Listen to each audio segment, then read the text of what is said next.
50 గ్రాముల చింతపండుని నానబెట్టి ఉంచుకొని మిక్సీ జార్లో తీసుకొని ఈ విధంగా మెత్తగా మిక్సీ పట్టుకున్నాక ఒక గిన్నెలోకి ఇలాంటి జల్లెడ పెట్టుకొని చింతపండు గుజ్జుని తీసి పెట్టుకోవాలి. ఇందులోకి రుచి సరిపోయిన సాల్ట్ వేసుకోవాలి, 1/4 టీ స్పూన్ పసుపు, ఒక గరిటెడ్ ఆయిల్, ఒక 10 పచ్చిమిర్చిని కూడా వేసుకొని చింతపండు పులుసుని ఈ విధంగా ఉడికినాక చిన్న బెల్లం ముక్క కూడా వేసుకొని ఒకసారి బాగా కలిపేసి గిన్నెని పక్కన పెట్టుకొని ఒక బాండీలోకి 1/4 టీ స్పూన్ మెంతులు, ఒక 1/2 స్పూన్ మిరియాలు, ఒక 1/2 స్పూన్ జీలకర్ర, 1 స్పూన్ ధనియాలు, 1 స్పూన్నర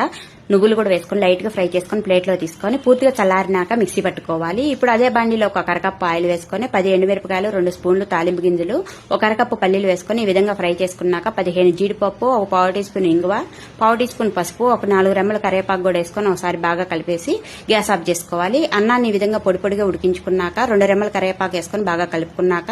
ఉడికించి పెట్టిన చింతపండు పులుసు వేసుకోవాలి. రుచికి సరిపడిన సాల్ట్, రెడీ చేసి పెట్టుకున్న పోపును కూడా వేసుకొని అన్నాన్ని పట్టేంత వరకు బాగా కలుపుకొని మిక్సీ చేసి పెట్టుకున్న పొడి కూడా వేసుకొని బాగా కలిపేసామంటే టెంపుల్ స్టైల్ పులిహోర రెడీ అండి.